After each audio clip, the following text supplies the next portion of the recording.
반갑습니다. 잘 주무십니까? 저는 어제 왜인지 모르겠는데 살다가 몇 안 되는 특이한 꿈을 꿨습니다. 죽는 꿈을 꿨어요. 무엇이 그렇게 고민이 되고 걱정이 됐는지 모르겠지만 죽는 꿈을 꿨습니다. 조금 말씀드리면 어느 식당에서 식사를 하는데 괴한에게 습격을 당해서 죽었어요. 죽는 내용은 잘 모르겠는데 죽은 나의 영혼이 이제 길을 가다가 차가 오더라고요. 그래서 이 차에 부딪히면 나는 관통되겠지라고 했더니 차가 딱 스쳐 지나가더라고요. 아, 내가 영혼이 되었구나. 라고 하면서 길을 가고 있는데 나는 이렇게 영혼인데 왜 땅을 딛고 있지? 라는 생각과 함께 어디론가 쫙 빨려가는 느낌이 들었어요. 그런데 예전에도 제가 죽는 꿈들을 많이 꿨거든요. 한 서너 번 꿨었는데 그때마다 이대로 살면 안 되겠다. 제대로 살자 하고 깨우치는 그런 꿈들이 됐습니다. 근데 그때마다 어떤 때였냐면은 제대로 살지 못하고 있을 때였거든요. 그래서 안 돼, 아직 안 됩니다. 하나님, 아직 안 돼요. 라고 하면서 잠에서 깨곤 했어요. 그때는 너무 실감이 나서 정말 제대로 살아야지 이런 반성들을 하곤 했는데 어제도 마찬가지였습니다. 처음에는 안 돼, 안 돼. 라고 하다가 아닙니다. 이제는 가렵니다. 라고 이 죽음을 받아들이더라고요. 그러면서 쫙 빨려 들어가면서 잠에서 딱 깼어요. 한 2시 20분쯤 됐습니다. 너무 실감이 나서 다시 잠이 안 오더라고요. 한참을 깨어 있다가 이제 이런저런 생각들을 하게 됐습니다. 자, 뭐 심각하게 들으시면 안 됩니다. 저는 개꿈 얘기를 하는 겁니다. 아마도 이제 어제 제 말씀을 선포했고 이 말씀을 들으신 분들 그리고 하나님의 이 말씀을 아직 깨닫지 못하시는 분들은 정말 근심 가운데 있겠다라는 생각이 들더라고요. 잠은 잘 자고 계실까? 아마도 편히 못 잤거나 아니면 근심 가운데 뭐 이상한 꿈을 꿨거나 그랬을지도 모릅니다. 각각의 사연들이 있겠지만 그러면서 한 사람 한 사람이 생각나는 거예요. 그래서 기도하는 시간들을 가졌습니다. 아마도 하나님께서 기도하라고 깨웠던 것 같아요. 다들 기도 많이 하고 오셨나요? 네, 하나님을 알지 못하는 어제 죄로 인해서 죽을 수밖에 없다라고 하는 그 입장에 있었던 분들뿐만 아니라 이 교회가 함께하는 우리의 사명, 사역이잖아요. 이 일을 감당하는 우리들이 또 새로운 영혼들을 위해서 또 기도했을 줄 압니다. 이런 모든 기도가 오늘 이 말씀을 통해서 정말 기쁨으로 이루어지는 예배가 되기를 간절히 바랍니다. 자, 복음은 아주 쉽습니다. 영어로 good news라고 하죠. 복된 소식입니다. 성경이 말하는 구원을 오늘 말씀을 드릴게요. 자, 요한복음 17장 3절 말씀입니다. 그냥 읽겠습니다. 영생은 곧 유일하신 참 하나님과 그의 보내신 자 예수 그리스도를 아는 것이니이다. 네, 제가 첫날 소원이 무엇인지 빌어보라고 말씀드렸습니다. 그 끝에 지혜로운 자는 영원한 행복이라는 이런 소원을 빈다라는 것을 말씀드렸어요. 이것이 진리이고 그리고 영원한 이 행복이라고 하는 것은 영원한 자유 그리고 영원한 생명이기도 합니다. 이것이 곧 천국을 얘기하는 것이겠죠. 그 소원을 오늘 이루어 드린다라고 마지막 날 이루어 드린다라고 말씀을 드렸어요. 오늘 그 소원을 바로 이루어 드리는 시간입니다. 영생은 바로 영원한 생명을 얘기해요. 여기 영원한 생명은 바로 예수 그리스도를 아는 것이다 라고 말하고 있습니다. 하지만 안다는 것은 단순히 예수님 존재 자체만 아는 것에서 그치는 것이 아닙니다. 예수님이 오신 목적, 행하신 일, 그리고 그 일이 나와 무슨 상관이 있는지를 알아야만 예수님을 믿는 것이 이거구나 라고 알 수가 있는 거예요. 자, 함께 읽겠습니다. 가로되 주 예수를 믿으라. 그리하면 너와 내 집이 구원을 얻으리라. 구원은 단순히 그냥 받고 단순히 얻는 겁니다. 굉장히 쉬운 거예요. 많은 사람들이 물어보죠. 구원 받았습니까? 거듭나셨습니까? 우리가 이 교회에 처음 오시는 분들이 아마 들었던 질문 중에 하나였을 겁니다. 너 구원 받았어? 교회 다닌다며 구원 받았어? 거듭났어? 이런 얘기를 들었을 겁니다. 아마도 처음 들었을 수도 있고 들었지만 잘 모르는 경우들도 있을 겁니다. 구원이 무엇인지, 거듭남이 무엇인지 이런 것들을 오늘 다 제대로 알게 되실 거예요. 말씀대로라면 예수님을 믿으면 구원인데 도대체 무엇을 믿는 것인가? 교회를 다니면 구원받는 거 아닌가? 라고 하지만 성경이 분명히 얘기하고 있습니다. 나더러 주여 주여 하는 자마다 천국에 다 들어갈 것이 아니요 다만 하늘에 계신 내 아버지의 뜻대로 행하는 자라야 들어가리라. 주여 주여 하는 자들은 누구죠? 그렇죠. 믿는 사람들, 교회 다니는 사람들, 하나님 믿는 사람들입니다. 하지만 주여 주여 한다고, 즉 교회 다닌다고, 하나님 믿는다고 다 천국 가는 것이 아니라고 말하고 있어요. 참 아이러니하고도 어려운 말입니다. 이런 궁금증들이 아마 있을 겁니다. 하지만 오늘의 진리를 알고 나면 그래서 이렇게 말을 하고 있구나 라고 알게 되실 겁니다. 자, 이러한 궁금증들은 지금 우리에게 하나님을 알지 못하고 아직 진리에 이르지 못하는 사람들에게만 궁금증이 있는 게 아니에요. 실제로 예수님 당시의 사람들에게도 많은 궁금증들이 있었습니다. 과연 예수 저 사람이 구원자일까? 병을 고치고 귀신을 쫓아내는 신의 능력을 행하는데 그냥 사람 같진 않은데 과연 구원자일까? 많은 사람들이 궁금해해요. 특히 이 바리새인 중에 니고데모라고 하는 사람이 있습니다. 어제 말씀드렸지만 바리새인들은 사람들을 가르치고 마치 이 세상 지기로 하면은 국회의원과 같은 사람들입니다. 그런 고위 관직들이 예수님을 배척합니다. 근데 그 중에 나도 바리새인인데 이상하게 예수는 다르단 말이에요. 물어보고 싶은데 바리새인들이 다 예수를 배척하기 때문에 그 흐름에 제대로 물어보지 못하고 밤에 몰래 찾아가서 예수에게 물어보는 겁니다. 함께 읽어볼까요? 바리새인 중에 니고데모라 하는 사람이 있으니 유대인의 관원이라. 그가 밤에 예수께 와서 가로되 라삐여 우리가 당신은 하나님께로서 오신 선생인 줄 아나이다. 하나님이 함께 하시지 아니하면 당신이 행하시는 이 모든 표적을 아무도 할 수 없으니이다. 네. 예수님 당시에 사람들이 궁금해했었던 것, 바리새인인 니고데모도 궁금했습니다. 그래서 당신이 행하는 표적은 아무나 할 수 있는 것이 아닙니다 라고 얘기해요. 그 말은 무엇이냐면 당신이 메시아입니까? 구원자입니까? 라고 물어보는 거예요. 그랬더니 무엇이라 대답하느냐? 함께 읽겠습니다. 예수께서 대답하여 가라사대 진실로 진실로 내게 이르노니 사람이 거듭나지 아니하면 하나님 나라를 볼 수 없느니라. 당신이 구원자입니까? 라고 물어봤는데 나는 구원자다 라고 대답하는 게 아니라 약간 동문서답 같아요. 사람이 거듭나지 아니하면 하나님 나라를 볼 수 없다라는 대답을 하십니다. 어떻게 그리합니까? 다시 물어보죠. 모세의 태에 들어갔다 나오라는 건 모태의 태에 어머니의 태에 들어갔다가 다시 나오라는 겁니까? 라고 물어봅니다. 여기서 말하는 거듭남은 영혼의 거듭남, 영혼의 구원을 얘기하고 있죠. 물과 성령으로 거듭나야 한다라고 얘기를 하는 겁니다. 니고데모는 알아듣지 못합니다. 마치 아직 진리를 깨닫지 못하는 사람들이 이것을 알아듣지 못하는 것처럼 니고데모는 알아듣지 못해요. 물론 이 대화의 가장 중요한 것은 거듭남이라는 것에 있지만 제가 이 대화를 말씀드리는 것은 니고데모의 자세에 관해서 말씀을 드리고 싶은 거예요. 니고데모와 같이 진리를 찾고자 하는 마음이 필요합니다. 성경 누가복음 11장 9절에 보면 구하라 그러면 너희에게 주실 것이요 찾으라 그러면 찾을 것이요 문을 두드리라 그러면 너희에게 열릴 것이니 구원받기 위해 필요한 것은 무엇보다 원하는 마음입니다. 당사자가 선택하는 거예요. 내가 이것을 원하는지 찾아야 되는 것인지 구해야 되는 것인지 문을 두드려야 되는 것인지 본인이 원해야 되는 겁니다. 누가 떠먹여 주는 것이 구원이 아닙니다. 본인이 직접 선택해서 아마 이 자리에 걸어오셨을 겁니다. 그 원하는 마음이 있기 때문입니다. 그리고 간절히 찾고자 하는 마음이 때문입니다. 그런 마음으로 다 오신 줄 믿습니다. 구원이란 무엇이냐면 영상을 하나 보도록 할게요.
당신은 나의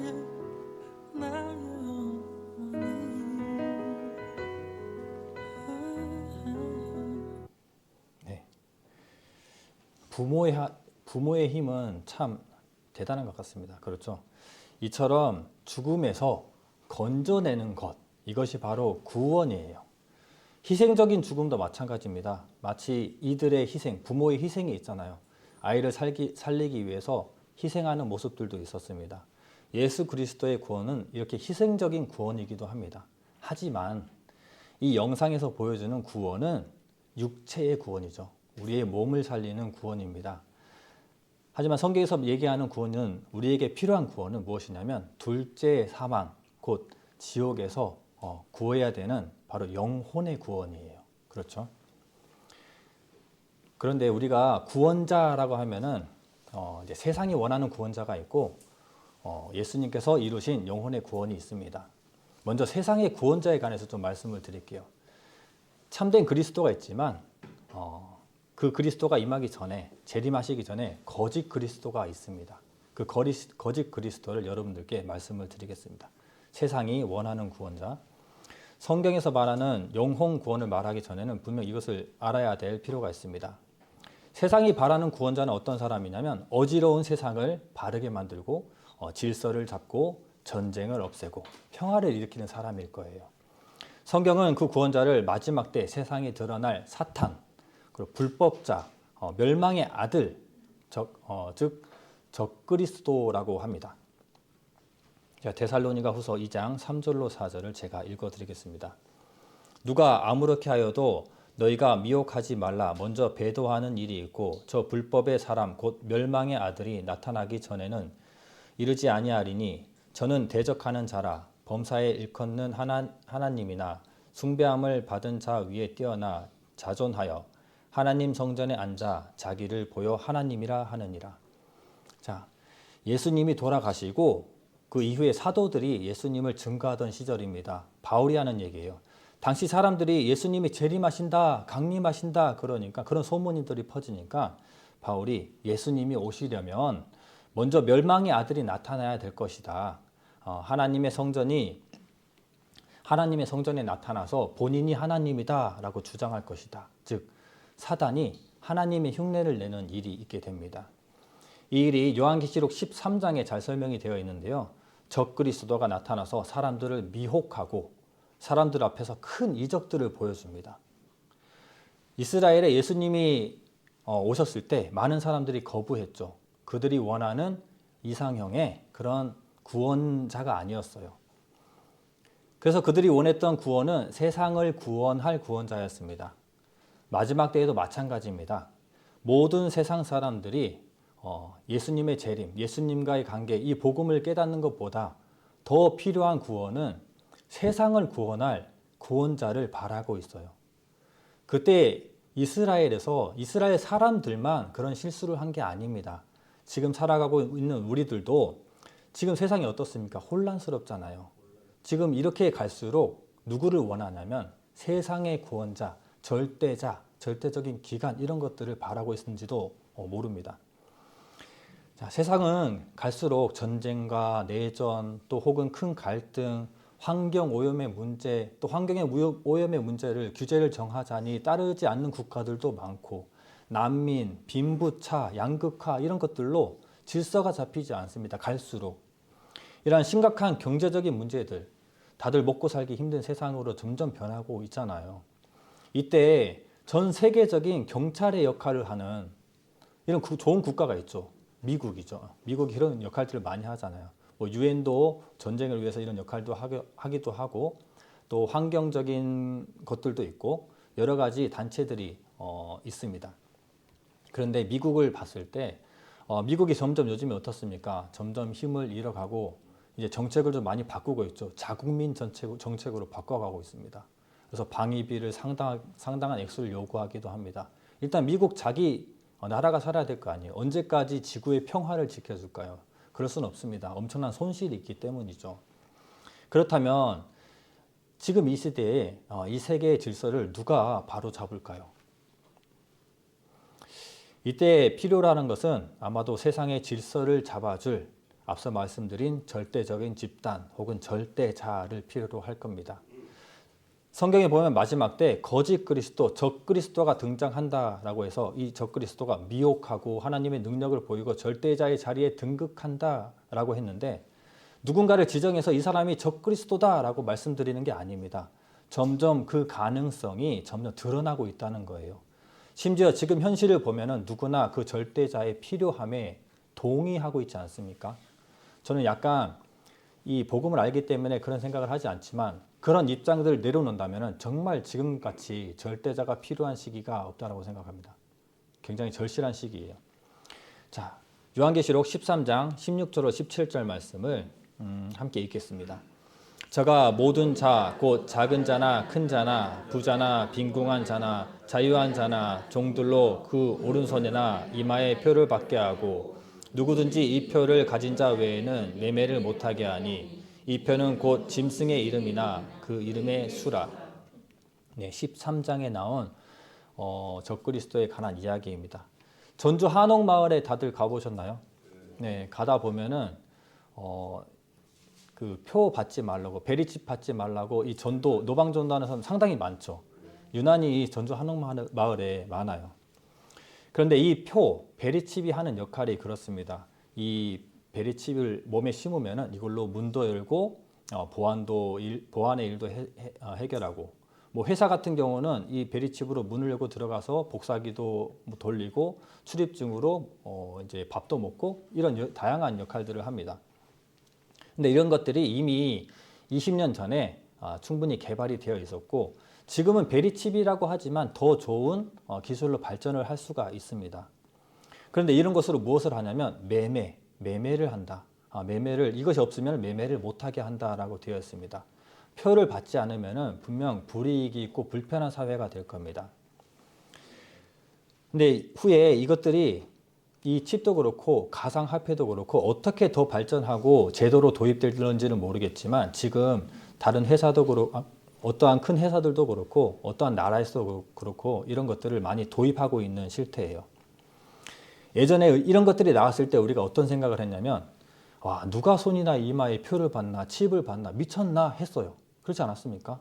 이런 개인 정보의 문제도 그렇고 누군가의 이 집권 아래, 누군가의 통치 아래 들어간다는 생각에 굉장히 큰 거부감이 들었습니다. 하지만 우리의 사고와 이념들이 점점 바뀌고 있어요. 우리가 코로나19를 겪었잖아요. 근데 코로나19라는 것이 우리에게 큰 전환점이 됩니다. 우리에게 코로나19 때 코로나19 전에는 개인정보 같은 것들이 굉장히 중요했어요. 그렇죠. 그런데 코로나19가 딱 터지니까 뭐가 문제냐면은 먹고 사는 것들이 문제가 되는 겁니다. 처음엔 그러지 않았지만 가게들이 문을 닫고 장사를 서로 못하고 회사도 못 가고 이것도 안 돌아가고 저것도 안 돌아가다 보니까 먹고 사는 문제가 너무 시급해요. 이 코로나19를 해결해야 되는데 이 일을 해결하려면 정보에 협조를 해야 되고 내 개인정보를 노출시켜야 될 수밖에 없었습니다. 먹고 사는 문제가 개인정보나 이런 모든 통제 아래에 사는 것보다 훨씬 더 중요하기 때문에 포기하게 되는 겁니다. 이때 우리가 많은 사고의 전환이 일어난 겁니다. 자, 표라고 하면은 사실 제가 믿는 사람이기 때문에 거부하지만 표는 굉장히 유용합니다. 이 표를 받으면 사람들의 동선을 파악할 수 있기 때문에 큰 전염병에 대한 대처가 좋아요. 그리고 정보 이력 관리가 좋습니다. 누가 쓰러지면은 이 사람의 혈액형이 무엇인지, 누구의 자녀인지, 가족은 누군지, 연락처는 어떻게 되는지 다 알 수가 있는 겁니다. 그리고 요즘에 가상화폐가 또 난리잖아요.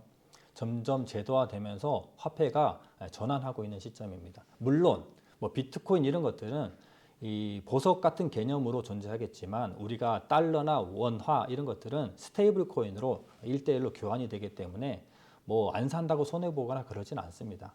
하지만 이제 가상화폐로 바뀔 거예요. 조만간. 많은 나라들이 그렇게 가고 있습니다.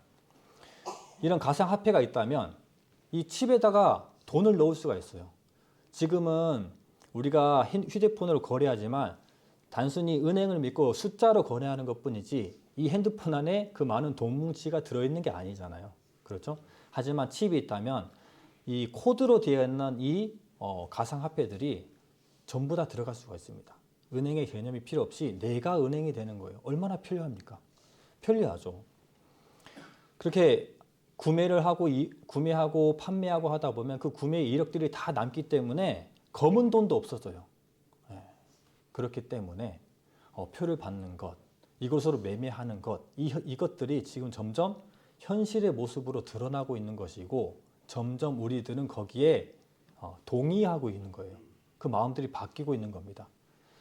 예전에야 이것도 말도 안 되는 것 같았지만 이제는 공감할 수밖에 없는 단계에 와 있다는 거예요. 이것이 바로 세상 마지막 때에 있을 일입니다. 자, 세계적인 석학, 역사학자 유발 하랄입니다. 히브리 대학 교수이고요. 역사학자인데 이 사람이 코로나19 이후에 코로나19 때부터 크게 유명세를 탔어요. 이 사람이 했던 말 중에 전체주의적 감시에 대한 언급을 합니다. 우리는 언젠가 전체주의적 감시의 체제로 들어갈 수가 있다라고 얘기해요. 무슨 말이냐면 전체주의가 쉽게 말해서 무슨 말이냐면 독재 정권보다 더 높은 개념의 통제를 얘기합니다. 코로나 때 우리가 정부가 각 사람의 자유를 일부 제한했잖아요. 그 제한한 것에 우리는 동의하고 싶지 않았지만 먹고 사는 문제 때문에 그 일에 동의했어요. 우리의 자유가 제한되는데 그 일에 동의를 했다고요. 이런 일들이 점점 더 많이 나타날 겁니다. 또 다른 질병들이 나타나면은 이 일을 해결하고 막기 위해서 우리가 또다시 힘을 합쳐서 정부에게 도움을 구하고 함께 이 정보를 공유해야 되는 시대가 또 올 겁니다. 이런 것처럼 우리의 사상과 생각, 이념들이 점점 현실에 의해서 변화하고 있다는 겁니다. 성경이 말하는 마지막 때의 일과 굉장히 흡사한 사고와 상황으로 변하는 중이에요. 우리가 정말 마지막 시대를 살고 있고 성경은 사실이고 성경적으로 시대가 변하는 것을 마주하고 있는 그 시점에 우리가 서 있습니다. 우리가 바라고 구하는 구원자도 육신을 구하고 이 땅에서 세상을 통치한 구원자일까요? 지금 이 시간 제가 말씀드리는 구원자는 절대 그런 구원자가 아닙니다. 세상은 비록 세상을 구원할 절대자를 구하겠지만 우리가 말씀드리는 그리고 성경이 말하고 있는 진짜 구원자는 예수 그리스도십니다. 영혼을 구하러 오신 거예요. 그게 바로 진짜 구원입니다. 자, 히브리서 10장 39절 말씀을 함께 읽겠습니다. 우리는 뒤로 물러가 침륜에 빠질 자가 아니요 오직 영혼을 구원함에 이르는 믿음을 가진 자니라. 밑에 베드로전서 1장 9절로 함께 읽겠습니다. 결국 곧 영혼의 구원을 받음이라. 성경에서 말하는 구원자, 영혼을 구원할 자 예수 그리스도시고요. 예수님께서 행하시는 구원은 육체의 구원, 세상의 구원이 아닌 영혼의 구원이라고 성경이 분명히 이렇게 말하고 있습니다. 그래서 오늘은 성경의 주제이자 핵심인 예수와 복음에 대해서 말씀을 드리려고 하는 겁니다. 이것이 바로 핵심이에요. 이 핵심을 말씀드리려고 이렇게 4일 동안 달려왔습니다. 성경은 사실이다, 또 성경은 사실이다 반복해서 말씀을 드리면서 우리가 하나님을 믿는 데 이르렀고 그리고 어제 율법에 비춰서 우리 자신들을 돌아봤습니다. 그동안의 가정들이 오늘 이날을 위해서 준비된 것입니다. 기쁜 소식을 들을 준비가 되셨습니까? 예, 감사합니다. 자, 마태복음 9장 12절로 13절 말씀. 오늘은 말씀을 좀 많이 찾아보겠습니다. 함께 읽겠습니다. 예수께서 들으시고 이르시되 건강한 자에게는 의원이 쓸데없고 병든 자에게라야 쓸데있느니라. 내가 의인을 부르러 온 것이 아니요 죄인을 부르러 왔노라 하시니라. 예수님께서 이 땅에 오신 것은 의인을 부르러 온 것이 아니고 죄인을 부르러 왔습니다. 하나님이란 신이 예수님의 몸을 입고 이 땅에 오셨습니다. 신이 이 땅에 왔는데 의인을 칭찬하고 죄인을 벌해야지요. 하지만 이상하게도 의인을 위해서 오신 것이 아니라 죄인들을 위해서 오셨습니다. 이것은 태초부터 하나님께서 계획되어 있었던 일인 거예요. 사람들은 죄로 인해서 멸망할 걸 뻔히 아시고 그들의 역사를 주관하시고 세계사를 주관하시면서 그곳에 함께 하시면서 결국 하나님께서는 이 땅에 오셔서 이 일을 이루기 위한 계획들이 태초부터 있었던 겁니다. 모든 사람은 죄인이고 사망이 모든 사람에게 이르렀느니라. 사망이 모든 사람에게 이르렀다고 로마서 5장 12절에 말합니다. 말씀대로라면 예수님이 이 땅에 오신 것은 모든 사람들을 위해서 오신 겁니다. 자, 내가 낫고자 하느냐? 네, 어제 우리가 죄의 진단의 여부를 확인했었죠. 나라는 사람은 지옥 갈 사람이었습니다. 나의 영혼은 지옥 갈 수밖에 없는 선포를 받았어요. 우리는 죄로 병든 사람인 것들을 어제 확인했습니다. 낫고자 하는 마음으로 오신 줄 믿습니다. 자, 사도행전 2장 38점 제가 읽겠습니다. 회개하여 각각 예수의 이름으로 세례를 받고 제사함을 얻으라. 제사함은 구원입니다. 구원 얻는 것은 쉬운 일이에요. 그냥 단순히 받는 겁니다. 얻는 거예요. 죄사함이라고 하는 것은 사함, 죄 없이 함입니다. 우리가 지금 지옥 가게 생긴 게 뭐 때문이죠? 네, 죄 때문이죠. 그렇기 때문에 우리가 무엇을 해결해야 되나요? 네, 죄 없이 함을 받아야 돼요. 그래서 죄사함이라고 하는 것은 즉 구원입니다. 네, 구원을 얻는 것, 거듭나는 것 같은 얘기예요. 예수님을 통해서 죄사함을 얻는 것입니다. 그렇다면 이 죄사함, 죄 없이 함은 어떻게 받을까요? 성경 예레미야서에 보면 이렇게 말하고 있습니다. 주 여호와 내가 말하노라. 내가 제물로 스스로 씻으며 수다한 비누를 쓸지라도 내 죄악이 오히려 내 앞에 그저 있으리니. 이것은 씻어서 해결될 일이 아니라는 겁니다. 카톨릭의 면죄부처럼 이 헌금함에 돈을 땡그랑 넣었을 때 그 소리와 함께 우리의 죄가 없어지는 그런 개념 절대 아닙니다. 그렇다고 해서 회개로 씻는 것일까? 교회에서 보면 회개, 세례 이런 거 많이 얘기하던데 회개로 씻을까요? 그것도 아닙니다. 물론 회개는 중요하고 필요합니다. 우리가 죄를 범했을 때 자복하고 회개하는 것들은 끝날까지 다 이루어져야 할 일들입니다. 하지만 이 회개로 죄를 씻고 회개의 문제로 해결하지 않은 것들은 남아있는가? 그렇다면 천국 갈 사람이 아무도 없죠. 죄 없을 사람이 없죠. 머리 나쁘면 다 죄인입니다. 그리고 부지 중에 지은 죄, 모르고 지은 죄는 어떻게 해결할까요? 때문에 회개로 모든 죄를 해결할 수는 없습니다. 그리고 세례, 저희 회사 직원이 그러더라고요. 어렸을 때 유아 세례를 받았었대요. 그래서 천국 간답니다.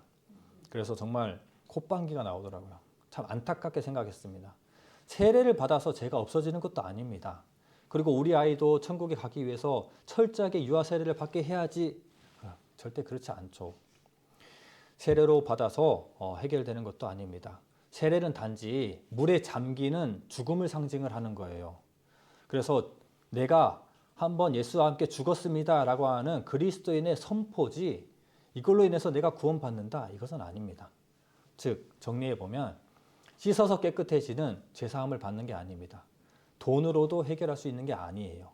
회개해서 세례로 그것들로 죄를 해결할 수가 없습니다. 오직 예수님의 피로만 구원받을 수 있습니다. 자, 마가복음 14장 24절 말씀 함께 읽겠습니다. 가라사대 이것은 많은 사람을 위하여 흘리는 바 나의 피 곧 언약의 피니라. 네, 밑에 구절도 같이 읽을게요. 율법을 쫓아 거의 모든 물건이 피로써 정결케 되나니 피 흘림이 없은즉 사함이 없느니라. 네, 여기서 말하는 피 흘림은 이렇게 우리가 헌혈할 때 살짝 흘려주는 피의 개념이 아닙니다. 여기서 말하는 피 흘림이라는 것은 모두 다 쏟아내는 죽음을 얘기해요. 여기서 피 흘림은 죽음을 얘기합니다. 정확히 말하면 대신 죽는 것을 말해요. 무언가 대신 피 흘려 죽어져야 된다라고 하는 거예요. 이것을 우리는 대속이라고 합니다. 대속은 대신 갚는 것이 대속이죠. 대신 죽어서 갚는다는 뜻입니다. 무엇을 대신 갚을까요? 네, 앞에 말씀드렸지만 죄에 대해서 대신 갚는 겁니다. 죄의 삭은 사망이었어요. 다시 정리해 드리면 죄에 대한 대가를 대신 죽어서 갚는 것이 바로 대속이고 이 피 흘림이라는 겁니다. 이쯤 되면 처음 들으시는 분들도 라고 깨달아지시는 분들도 있을 거예요. 하지만 할 말들이 너무 많습니다. 예수님이 오신 목적과 피 흘려 돌아가신 이유를 구체적으로 알기 위해서는 우리가 구약이라는 책을 공부하지 않을 수 없습니다. 구약의 제사함을 보면은 아, 예수님이 이래서 이런 모양으로 오셨구나라고 완벽하게 알게 돼요. 그래서 우리는 구약의 제사함을 알려드리려고 합니다. 자, 구약은 예수님이 오시기 전이죠. 제가 말씀드리는 구약의 제사함은 이스라엘 백성들이 법을 받았어요. 613가지라고 하는 하라, 하지 마라 하는 법을 받았습니다. 그 법을 지켜서 행하면은 순종했으면은 복을 받았고 지키지 않았으면 저주를 받았잖아요. 그것은 큰 개념에서 봤을 때 그랬고 개개인들이 그 법을 어겼을 때 어떻게 되느냐? 즉 죄를 범하면 하나님의 거룩하심에 다가갈 수 없었습니다. 그리고 하나님과 관계가 끊어지는 거였어요. 그래서 죄가 범해졌거나 하면은 즉시 그 죄를 해결해야 했습니다. 그게 바로 대속법이라는 걸 주셨어요. 하나님께서 너희들 죄 범하지 마. 이거 꼭 지켜. 그런데 너희들 혹시나 이걸 어기면 대속법이라는 것을 줄 테니까 이걸로 해결해 라고 대속법을 주세요. 대속법은 크게 속죄제, 속건제 두 가지입니다. 크게 얘기하면은 넓게 얘기하면은 번제, 소제, 화목제, 속죄제, 속건제예요. 하지만 모든 것들이 다 대속을 위한 이 제사가 아닙니다. 감사로 드리는 제사가 있고 또 죄가 발생했을 때 드리는 제사가 있는 거예요. 자, 그 중에 대속법이라고 하는 것들을 찾아보려고 합니다. 자, 레위기를 한번 찾아볼게요. 레위기 17장입니다. 레위기 17장 11절 말씀입니다.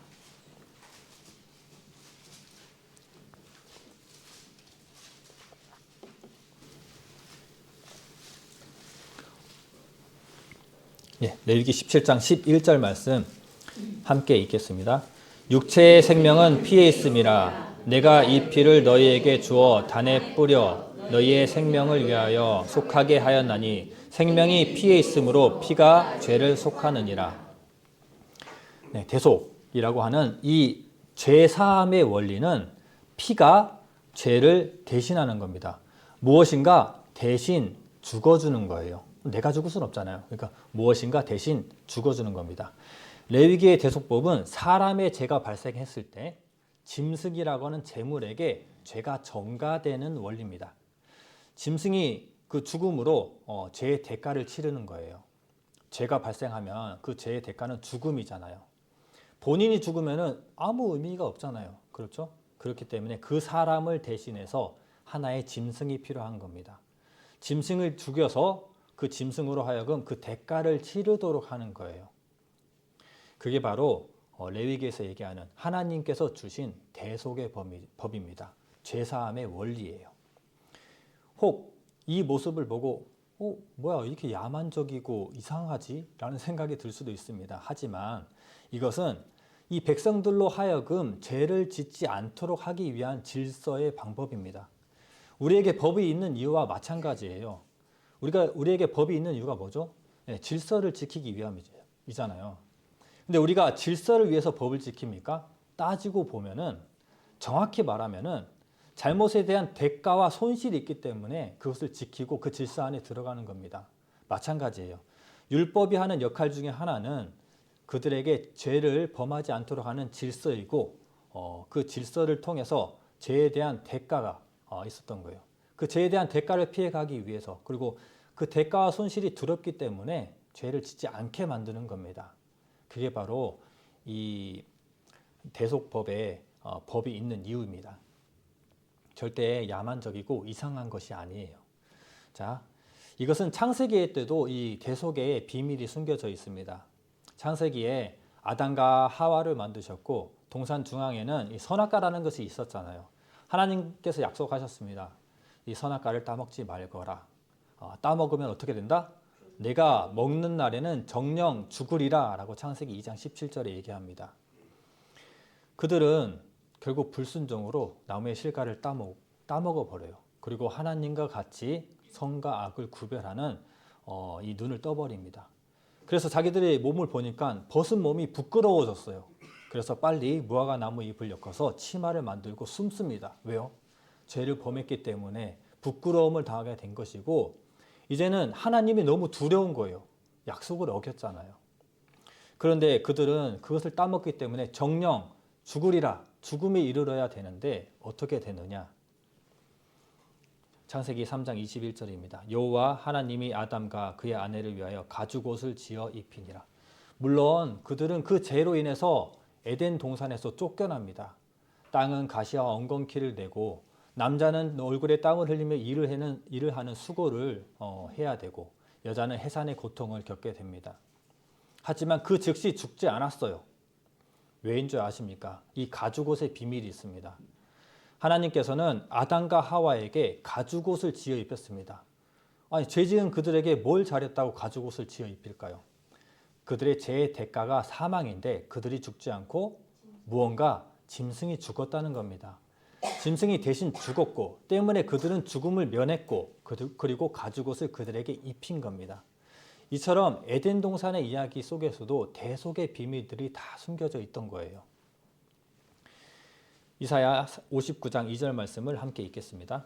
오직 너희 죄악이 너희와 너희 하나님 사이를 내었고 너희 죄가 그 얼굴을 가리워서 너희를 듣지 않으시게 함이니. 죄는 하나님과 사람 관계를 끊어버립니다. 아담과 하와도 영원히 평안한 안식 속에 살아갈 수 있었지만 죄로 인해서 그 안식이 끊어졌거든요. 처음 사람은 하나님 앞에 나갈 수 있는 존재였지만 죄로 인해서 그 사이가 끊어진 겁니다. 그 사이를 이어주는 것이 바로 예수 그리스도고 또 대속의 법으로 본다면 대신 피 흘림이에요. 대신 피 흘림이 하나님과 우리의 관계를 이어준다라고 얘기하고 있어요. 자, 구약의 제사는 이런 기간에서 이루어졌습니다. 제사를 드리고 대속을 하려면 어떠한 기간과 장치들이 있어야 될 거 아니에요? 그것은 바로 성막이라고 하는 이렇게 생긴 거예요. 여기서 대신 속하는 죄와 죽음을 대신하는 대속이 이루어집니다. 자, 구약의 제사는 이렇게 성막에서 이루어지는데 레위기의 제사법, 대속법이 행해지던 곳입니다. 아까 말씀드린 대로 이곳에서는 다양한 제사들이 드려집니다. 죄를 범했을 때만 드려지는 제사가 아니라 주님께 감사함으로 드리는 제물까지 이곳에서 드리는 거예요. 그렇기 때문에 이곳은 오직 죄를 위한 곳이라기보다 하나님께 드리는 곳입니다. 자, 레위기 찾으셨으니까 4장 27절로 28절을 함께 찾아서 읽어보겠습니다. 4장 27절로 28절입니다. 자, 함께 읽겠습니다. 만일 평민의 하나가 여호와의 금령 중 하나라도 부지 중에 범하여 허물이 있었다가 그 범한 죄의 깨우침을 받거든 그는 흠없는 암 염소를 끌고 와서 그 범한 죄를 인하여 그것을 예물로 삼아. 성막의 제사의 과정은 굉장히 간단합니다. 알고 보면 복잡하지만 제가 간단하게 먼저 설명을 드릴게요. 자, 일단 죄가 발생해야 되겠죠? 죄가 발생했어요. 그리고 죄를 깨우쳤습니다. 죄를 범했구나 라고 하면은 그 죄가 인정되면은 바로 제물을 끌고 가야 됩니다. 그 제물도 흠 없는 좋은 제물을 끌고 가야 돼요. 그리고 4장 29절로 30절입니다. 함께 읽겠습니다. 그 속죄제의 희생의 머리에 안수하고 그 희생의 번제소에서 잡을 것이요 제사장은 손가락으로 그 피를 찍어 번제단 뿔에 바르고 그 피 전부를 담 밑에 쏟고. 짐승의 머리에 안수를 합니다. 본인이 키운 그 짐승을 끌고 가서 그 머리에 안수를 해요. 그러면 어떻게 된다? 그리고 안수를 하고 나서 그 짐승을 죽입니다. 피를 쏟아야 돼요. 간단하죠. 죄가 발생하면 짐승을 끌고 가서 그 머리에 안수하고 죽이면 됩니다. 좀 더 상세하게 그림을 통해서 말씀을 드릴게요. 자, 죄가 발생했습니다. 그 죄를 깨달았을 때 흠 없는 짐승, 어린 양으로 말씀드릴게요. 신분과 직위와 제사법에 따라서 이 짐승의 종류가 달라집니다. 소, 양, 염소, 비둘기, 때론 곡식까지도 허락이 됐습니다. 자, 어린 양 한 마리로 말씀을 드리겠습니다. 흠 없는 양을 끌고 가서 성막으로 들어갑니다. 성막에 들어가서 제사장에게 흠이 있는지 없는지 확인을 하고 합격 처리를 받으면 이 양의 머리에 안수를 합니다. 죄를 정가시키는 거예요. 이게 굉장히 중요합니다. 레위기 1장 4절 말씀도 함께 읽어볼게요. 그가 번제물의 머리에 안수할지니 그리하면 연락되어 그를 위하여 속죄가 될 것이라. 네. 어떤 식이냐면은 이 양 한 마리를 끌고 갑니다. 죄가 있는 죄인이에요. 그리고 안수를 하면은 그 죄가 이 양에게 넘어가는 거예요. 전가되는 겁니다. 그러면 이 사람은 어떻게 될까요? 이제 죄로부터 해방이 된 것이죠. 이게 바로 속죄입니다. 죄 없이 함이 이루어진 거예요. 이렇게 하면 대속의 제사가 끝나면 참 좋겠지만 이게 끝이 아닙니다. 이 뒤가 굉장히 괴로워요. 자, 반드시 죄가 있는 존재는 어떻게 돼야 되냐면 죽어야 됩니다. 피 흘려서 죽어야 됩니다. 본인이 직접 키우고 정말 아꼈고 흠없고 예쁜 그 양을, 그 정들었던 그 짐승을 본인이 죽여야 돼요. 누가 죽여주는 것도 아닙니다. 심지어 가죽을 벗기고 각을 뜨고 내장을 파내고 그 잔혹한 일들이 병행돼요. 하나님이 주신 대속법이 왜 이리도 잔인한가라고 생각할 수도 있습니다. 아까 말씀드렸지만 사람이 죄를 범하지 않도록 하는 대가와 질서라고요. 그때 당시의 짐승은 재산입니다. 그렇죠? 지금은 재산이 어떻습니까? 대부분 돈이잖아요. 부동자산이나. 그때 당시의 짐승이 재산이기 때문에 죄에 대한 대가, 손실이 발생하는 거예요. 즉 자기의 재산에서 손실은 이 귀한 양이 죽는 겁니다. 단순한 손실에서 끝난다면은 재산 많은 사람들은 마음 놓고 죄를 범하겠네요. 그렇죠. 그렇기 때문에 이렇게 잔혹함과 마음의 괴로움을 함께 주는 겁니다. 그러면 누구라도 이 죄를 두려워할 거예요. 그래서 죄의 대가는 죽음입니다. 죄가 그만큼 잔혹한 것이라는 것을 알려주는 법입니다.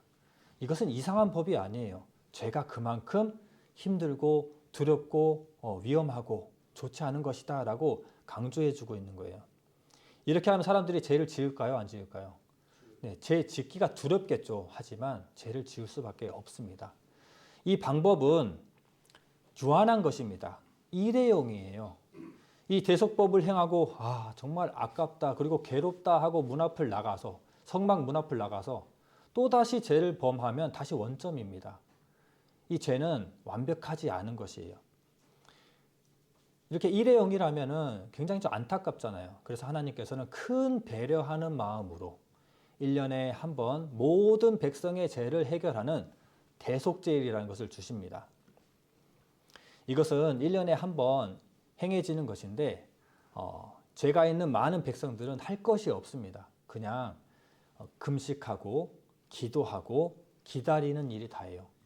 이 일은 제사장이 이 성막이라고 하는 곳에 들어가서 제사장이 모든 일들을 다 시행합니다. 죄인이 구원을 위해서 행할 것이 아무것도 없다고 말씀을 드렸잖아요. 우리의 복음은 특히 이 대속죄를 많이 닮았습니다. 하나님은 참으로 용서의 하나님이시고 사랑의 하나님이세요. 그렇기 때문에 대속죄일이라는 굉장히 편리한 것을 주신 겁니다. 그런데 이날 유일하게 1년에 한 번 지성소라는 곳에 들어가요. 자, 번제단, 물두멍, 이런 것들은 뒤로 하시고 성소와 지성소가 보이죠? 바로 여기입니다. 성막 안에 들어가면은 거룩한 곳 성소라는 것이 있어요. 이 큰 틀입니다. 그 안에 있는 큰 틀. 그 안에서도 더욱더 거룩하게 구별되는 곳이 바로 지성소예요. 이렇게 생겼습니다. 이게 성소, 그 안에 지성소 아시겠죠? 자, 왜 구별해서 말씀드리냐면 이곳에는 아무나 들어갈 수 없는 곳입니다. 대제사장이 1년에 한 번, 하루 한 3차례 정도 들어가게 되는데 아무도 하나님 앞에 나아갈 수 없어요. 하지만 대제사장이 이날 갑니다.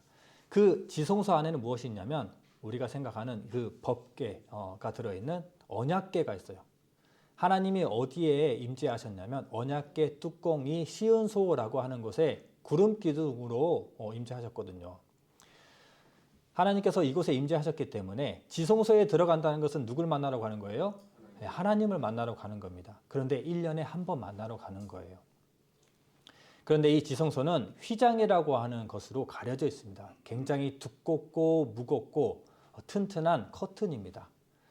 이곳 안에 들어가면 암흑이겠죠. 아무튼 이 휘장이란 것으로 이 지성소가 가려져 있는데 이 안에 들어가면은 하나님이 임재하십니다. 그곳에 대속제일의 이 대제사장이 한번 들어갈 수 있게 되어 있어요. 이게 바로 많은 사람들을 위해서 일어나는 대속제일의 대속입니다.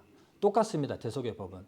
백성들은 가만히 있지만 제사장들이 자기들을 위한 속죄물 그리고 백성을 위한 속죄물 두 가지의 짐승을 준비해서 하나님 앞에 들어갑니다. 들어가서 피를 뿌립니다. 하나님께서는 이 법궤의 뚜껑 위치에서 오직 그 피만 보십니다. 많은 사람들의 죄를 기억하고 바라보지 않으세요. 오직 그 피만 보고 그 모든 죄들이 사해지는 거예요. 이것이 바로 대속제일의 제사입니다. 굉장히 간단하죠. 모든 백성이 이 제사로 인해서 1년 동안 지었던 모든 죄가 다 없어지는 겁니다. 얼마나 좋습니까? 하지만 이것도 1년에 한 번짜리예요. 이 일이 있고 나서 나가서 죄를 범하면 또 죄인으로 살아야 되는 겁니다. 그러다 죽으면요. 지옥 가겠죠. 이렇게 죄로 인해서 드리는 속죄제, 속건제 이것도 수시로 드려야 되는 것이고 죄를 사람들은 반복하게 됩니다. 또 하나님의 배려로 주신 대속죄 이것도 1년에 한 번 드리는 거지만 모든 백성들이 그 죄가 없어지지만 이것도 여전히 죄가 반복됩니다. 죄를 지을 수밖에 없거든요. 그래서 히브리서 10장 1절에 이렇게 얘기합니다. 함께 읽겠습니다. 율법은 장차 오는 좋은 일의 그림자요 참 형상이 아니므로 해마다 늘 드리는 바 같은 제사로는 나오는 자들을 언제든지 온전케 할 수 없느니라. 네, 밑에 3절에서 4절도 같이 읽겠습니다. 그러나 이 제사들은 해마다 죄를 생각하게 하는 것이 아니니 이는 황소와 염소의 피가 능히 죄를 없이 하지 못함이라. 신약에서 선포하고 있습니다. 이것들은 완전한 것이 아니다. 불완전한 것이다. 그리고 그림자일 뿐이다. 라고 얘기하고 있어요. 율법은 단지 죄를 깨닫게 하기 위함입니다. 율법의 제사는 언제든지 온전케 할 수 없었던 겁니다. 유한하고 제한적이고 불완전한 것이었어요. 그래서 장차 오는 좋은 일의 그림자. 그래서 하나님께서는 양 대신 한 사람을 예비하십니다. 그분이 바로 예수님이세요. 더 이상 양을 잡아서는 해결될 일이 아니잖아요. 그래서 하나님은 본인이 직접 사람의 몸을 입고 예수님이란 이름으로 이 땅에 오셔서 그 일을 행해 주십니다. 스가랴 3장 9절 말씀 제가 읽어드리겠습니다. 만군의 여호와가 말하노라 내가 너 여호수아 앞에 세운 돌을 보라. 한 돌에 7눈이 있느니라. 내가 새길 것을 새기며 이 땅의 죄악을 하루에 제하리라. 네, 구약의 선지자가 얘기하는 성경입니다. 어떠한 일이 있을지 모르겠지만 한 사람이 아니죠. 어떤 일이 예비되어 있는지 모르겠지만 한 번에 이 죄를 한 번에 제하겠다라고 얘기하고 있습니다. 자, 이사야 53장 5절로 6절 말씀을 함께 읽겠습니다. 그가 찔림은 우리의 허물을 인함이요 그가 상함은 우리의 죄악을 인함이라. 그가 징계를 받음으로 우리가 평화를 누리고 그가 채찍에 맞음으로 우리가 나음을 입었도다. 우리는 다 양 같아서 그릇 행하여 각기 제 길로 갔거늘 여호와께서는 우리 무리의 죄악을 그에게 담당시키셨도다. 하나님께서는 한 사람을 예비하십니다. 그들의 제사들이 그 한 사람을 예비하셔서 완전한 속죄를 이루시기 위해서 또 완벽한 속죄를 이루시기 위해서 하나님이 친히 육신의 몸을 입고 이 땅에 오시는 거예요. 세상 사람들을 대신해서 피 흘려 죽으심으로 완전하고 완벽한 대속을 이루기 위해서 오신 그 한 사람이 바로 예수님이라고 하는 거예요. 자, 우리가 이 구약의 대속법들을 설명드렸는데 그 구약, 그 과거의 대속법 그리고 대속제일 이때 알려드렸던 어린 양의 피를 기억하면서 예수님이 이루신 대속은 어떠한 관련이 있고 어떤 연결점이 있는지 똑같은지 이런 것들을 잘 생각하면서 예수님의 행적과 예수님의 죽으심을 보시면 될 것 같아요. 자, 먼저 예수님이 등장합니다. 이사야 7장 14절 말씀 함께 읽겠습니다.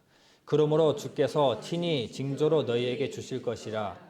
보라, 처녀가 잉태하여 아들을 낳을 것이요 그 이름을 임마누엘이라 하리라.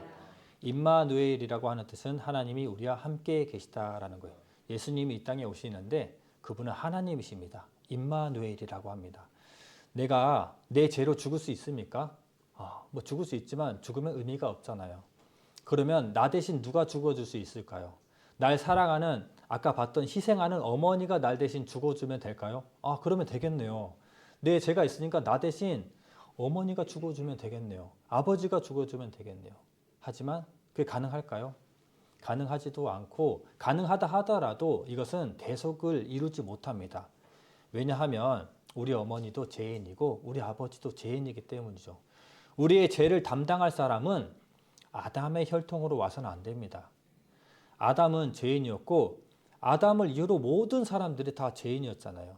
그렇기 때문에 예수님은 하나님은 이 땅에 오실 때 아담의 혈통으로 와서는 안 됩니다. 그래서 예수님은 아담의 씨가 없는 처녀의 몸에 잉태되어서 이 땅에 오시는 거예요. 그렇다면 이 예수님은 우리를 대신해서 죽어줄 수는 있겠네요. 그렇죠? 자, 마태복음 20장 28절 말씀 제가 읽겠습니다.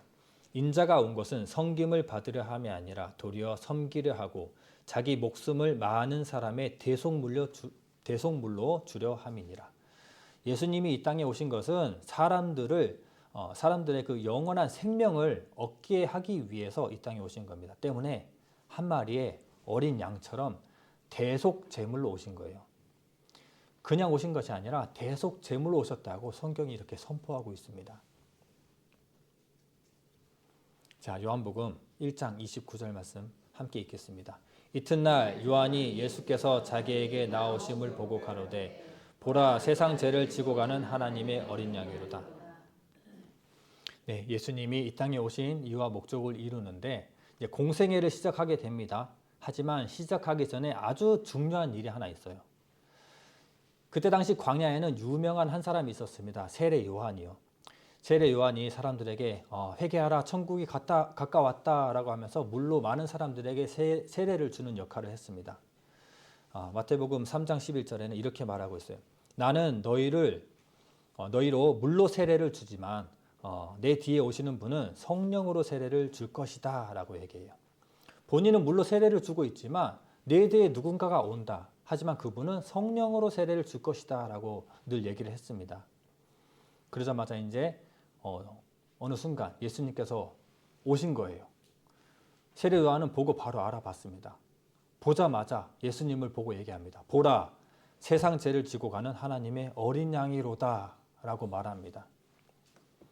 그리고 그의 머리에 안수합니다. 세례해요. 모든 죄가 이때 예수님께 넘어갑니다.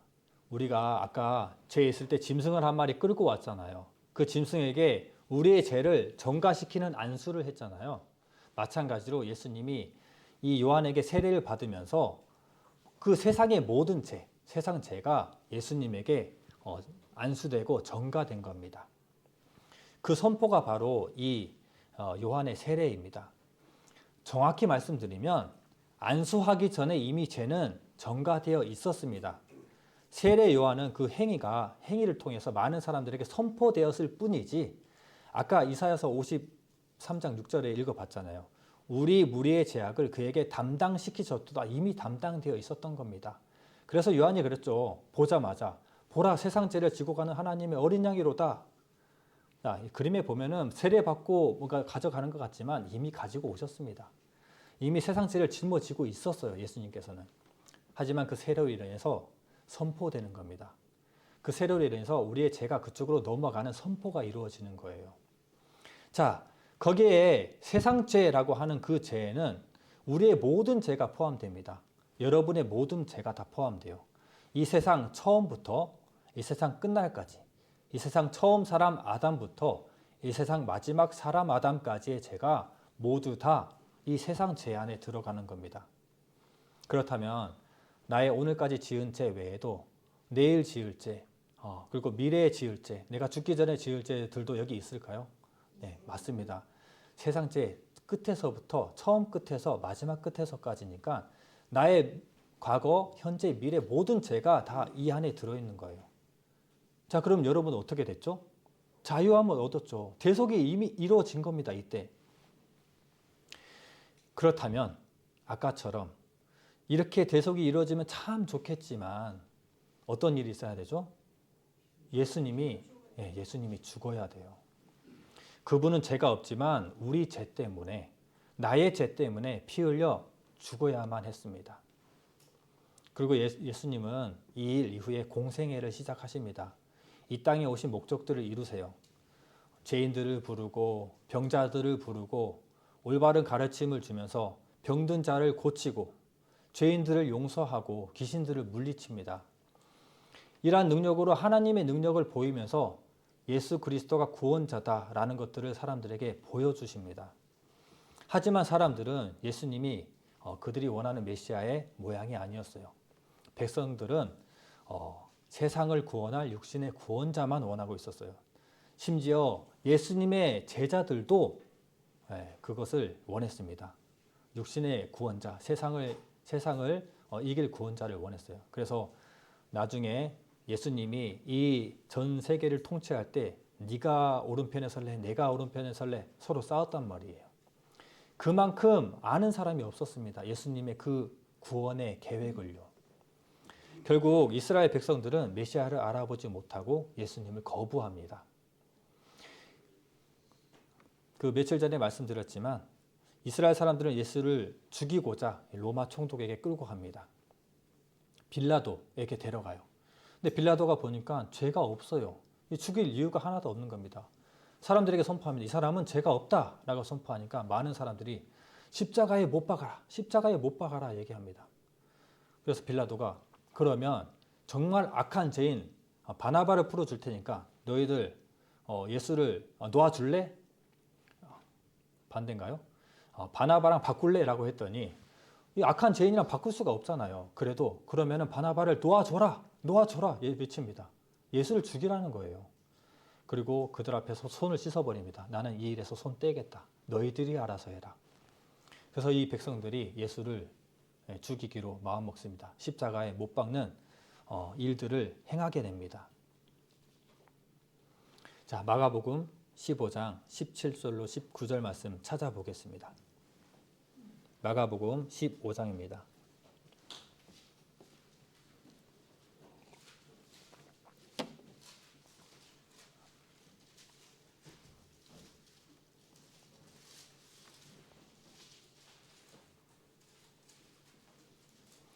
마가복음 15장 17절로 19절 말씀 함께 읽겠습니다.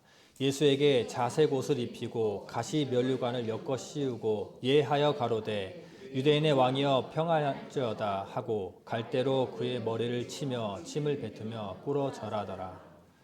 네.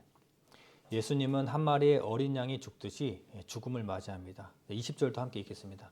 희롱을 다한 후 자색 옷을 벗기고 도로 그의 옷을 입히고 십자가에 못 박으려고 끌고 나가니라. 여기서 예하다라고 하는 것은 경의를 표하다, 경례하다라는 겁니다. 예수님에게 경의를 표하는 것이 아니라 실제로는 조롱하는 겁니다. 조롱하면서 그분을 때리고 침뱉고 가시 면류관을 씌워서 머리를 갈대로 쳐버립니다. 이러한 구타를 당하고 채찍을 맞고 있는 이런 모습을 보면 우리가 그곳에 가서 예수님을 보호할 수 있을까요? 절대 그럴 수 없습니다. 이 죽음의 고통은 굉장히 무서운 거예요. 그래서 베드로가 예수님을 부인하잖아요. 십자가에 못 박히기 전에 하나의 쉬운 길을 하나 줍니다. 그때의 전통이었어요. 마취의 역할하는 몰약을 탄 포도주, 쓸개 탄 포도주를 권합니다. 예수님 너무 고통스러우니까 이거라도 먹고 가십시오. 하지만 이것조차 마시지 않습니다. 모든 고통을 조금도 피하지 않으세요. 그때 당시에 채찍은 끝에 쇠구슬이 박혀 있고 뼈 조각이 걸려 있어서 채찍질을 하면은 이 살이 떨어져 나갑니다. 뼈가 드러납니다. 그러한 채찍을 사용했어요. 유대인의 왕이라고 왕관을 씌워주는데 가시로 된 면류관을 씌워주고 갈대로 머리를 내려칩니다. 그리고 십자가에 매다는데 묶었던 것이 아니에요. 굉장히 큰 못으로 박았습니다. 손과 발에. 우리가 온몸으로 지은 죄 때문에 온몸에 구타와 채찍을 받고 침뱉음을 당했습니다.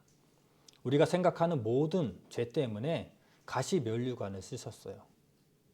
그때 당시 최악의 형벌이 바로 십자가의 형벌입니다. 그 형벌을 우리가 지은 모든 죄들 때문에 지게 되신 겁니다. 요한복음 19장 30절 말씀 함께 읽어보겠습니다. 예수께서 신 포도주를 받으신 후 가라사대 다 이루었다 하시고 머리를 숙이시고 영혼이 돌아가시니라. 그리고 십자가에 못 박힙니다. 우리가 손으로 지은 죄, 발로 가지 말아야 할 곳에 갔던 발로 지은 죄들 때문에 손과 발에 못이 박힙니다. 그리고 다 죽었는데도 불구하고 모든 피를 쏟기 위해서 옆구리에 창까지 찔리십니다. 그렇게 해서 모든 물과 피를 다 쏟아내세요. 이렇게 대속을 이루십니다. 우리의 죄 때문에 한 마리의 어린 양이 죽듯 신이시지만 사람의 몸으로 와서 예수님의 이름으로 십자가에 못 박혀 돌아가시게 되는 거예요.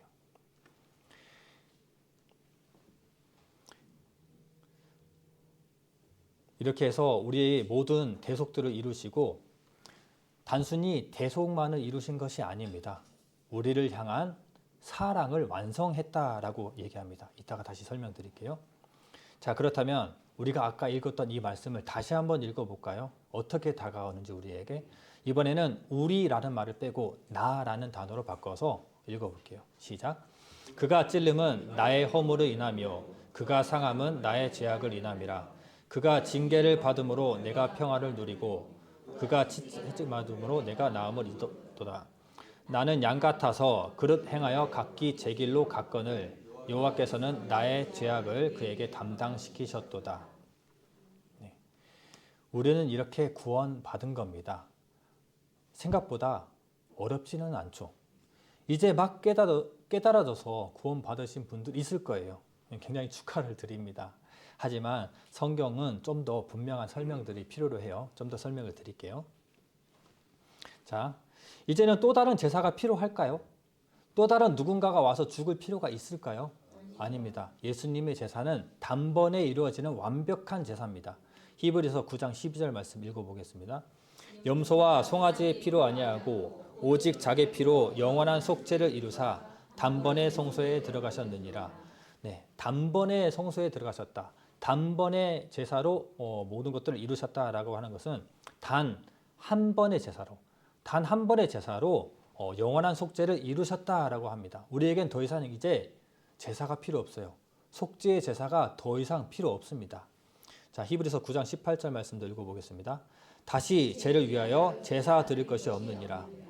때문에 우리는 죄를 위해서 제사 드릴 것이 이제는 없습니다. 그래서 휘장이 찢어지는 거예요. 이에 성소 휘장이 위로부터 아래까지 찢어져 둘이 되니라. 네. 성소의 휘장, 성소와 지성소를 연결하는 아까 그 하나님 앞에 나아갔던 그 휘장이 찢어지는 거예요. 이것은 두 가지를 의미합니다. 먼저는 우리는 이제 언제든지 하나님 앞에 나아갈 수 있는 존재가 되었다. 거룩한 존재가 되었다는 것을 얘기해요. 휘장이 필요 없으면, 휘장이 찢어졌으면 누군가 찢은 것이 아니라 하나님의 능력으로 그게 찢어졌으면 우리는 이제 하나님 앞에 누구든지 나아갈 수 있다는 것이 허락된 것이잖아요. 두 번째는 무엇이냐면 이제는 성막의 제사가 필요가 없다는 겁니다. 휘장이 찢어진다는 것이 이렇게 큰 의미들을 남기는 거예요. 이제는 더 이상 누가 와서 죽을 필요도 양을 잡을 필요도 없습니다. 갈라디아서 3장 11절 말씀 제가 읽어드리겠습니다. 또 하나님 앞에서 아무나 율법으로 말미암아 의롭게 되지 못할 것이 분명하니 이는 의인이 믿음으로 살리라 하였습니다. 율법을 통해서 절대 의롭게 되지 못했습니다. 때문에 다른 방법을 주시는데 신약에서는 의인을 믿는 믿음으로 산다는 믿음이라는 방법을 주십니다. 우리가 무엇을 행하는 행위가 아닙니다. 소 때려잡고 양 때려잡고 이런 행위들은 이제는 절대 필요가 없어요. 오직 믿음으로 구원을 받는 겁니다. 대속제물로 돌아가신 예수님을 믿는 것, 그 사랑을 믿는 것이 바로 구원이고 복음이에요. 이제 아시겠죠? 자, 요한복음 5장 24절 시간 관계상 제가 읽어드리겠습니다. 내가 진실로 진실로 너희에게 이르노니 내 말을 듣고 또 나를 보내신 이를 믿는 자는 영생을 얻었고 심판에 이르지 아니하나니 사망에서 생명으로 옮겨졌느니라. 영원한 지옥이 사망입니다. 그리고 영원한 생명이 바로 영원한 천국이 바로 생명이에요. 우리는 지옥에서 천국으로 옮겨진 겁니다. 이 영생을 얻었고 사망에서 생명으로 옮겨졌다라고 하는 것은 과거 완료형이잖아요. 이미 이런 일들은 앞으로 이루어질 일이 아니라 다 완료돼 버리고 완성돼 버린 겁니다. 여기서 말하는 사망은 우리의 육신의 사망이 아닌 영혼의 사망, 즉 둘째 사망, 불못, 지옥이잖아요. 우리가 심판대 앞에 섰을 때 우리의 영혼이 그 앞에서 심판받을 때 하나님께서 어떤 책을 펼쳤습니까? 생명책을 펼쳤어요. 우리는 사망에서 생명으로 옮겨진 겁니다. 이 예수님의 복음을 인정하고 믿는 우리들은 이제 생명책에 그 이름들이 기록된 거예요. 자, 그렇다면 모든 인류가 죄 없이 함을 받았겠네요. 모두 천국행이겠네요. 그렇지 않습니까? 지금까지 말한 것만 들으면 그런 원리가 떨어지겠죠. 하지만 그렇지 않습니다. 우리는 한 가지의 죄악을 가지고 지옥에 갑니다. 자, 요한복음 16장 9절 말씀 다 함께 읽겠습니다. 죄에 대하라 함은 저희가 나를 믿지 아니하며. 네. 많은 사람들이 이 죄 한 가지 가지고 지옥 가는 겁니다. 이 하나의 죄에서 해방시켜 주려고 이 전도 집회를 하는 거예요. 예수님이 믿어지면 우리는 죄에서 해방된 것입니다. 죄로 인해서 지옥 가는 것에서 해방된 것이에요. 성경이 말하는 진리를 통해서 우리는 자유함을 얻은 자들입니다. 진리로 자유함을 얻은 것이죠. 첫날 첫 번째 받던 말씀입니다. 다시 한번 이 말씀을 읽어볼까요? 진리를 알지니 진리가 너희를 자유케 하리라. 이제는 이 말씀이 완성됐습니다. 이 말씀의 비밀을 알려드리기 위해서 이렇게 5일의 과정이 있었던 겁니다. 죄에서 자유케 함, 천국 갈 소망, 자격을 얻었습니다. 세상 죄는 아담 죄부터 세상 마지막 날의 죄까지, 마지막 사람의 죄까지 다 있었습니다. 그렇다면 막말로 우리가 앞으로 죄를 지어도 천국에 간다는 것이네요. 이런 원리가 또 떨어지겠죠? 그렇다고 죄를 지어도 되나요? 그렇게 가르치는 교회는 없습니다. 하지만 원리는 맞습니다. 앞으로 우리가 죄를 범해도 지옥에 가지는 않습니다. 하지만 그렇다고 그 죄가 은혜가 된다고 죄를 더 짓겠습니까? 그것은 절대 있을 수 없는 일입니다. 이것이 교리가 이상하다고 하는 장로교 사람들이 있어요. 침례교는 죄를 지어도 죄가 아니다라고 말을 하고 있다. 그래서 죄를 지어도 상관없다라고 그런 교리를 전한다. 맞는 교리죠. 하지만 우리는 그렇게 가르치진 않습니다. 신약에서 어떻게 가르치는데요? 우리는 죄를 범하면 안 됩니다. 마음으로 그 죄를 범하지 않도록 지키는 거거든요. 그런데 그들의 교리집에도 나와 있습니다. 이 그랜드 종합교리라고 하는 장로교의 교리에는 수많은 유명한 목사님들이 있어요. 그 안에는 어떤 내용이 있냐면 구원받은 자는 과거에 지은 죄만 용서받습니까? 라는 질문에 이런 글이 있습니다. 아닙니다.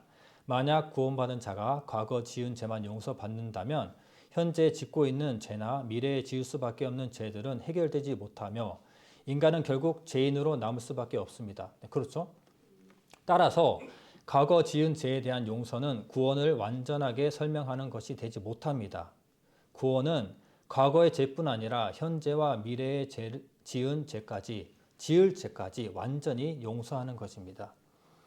그들의 교리집에도 이렇게 말하고 있는데 마치 이 침례교나 이런 집단들이 엉뚱한 소리를 한다고 얘기를 해요. 아닙니다. 그들도 진리를 말하고 있어요.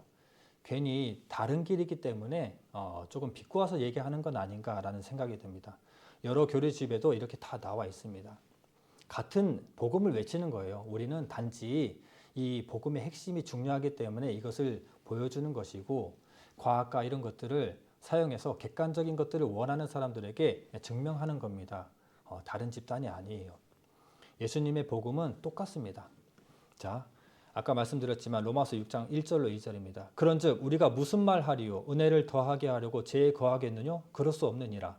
죄에 대하여 죽은 우리가 어찌 그 가운데 살리요?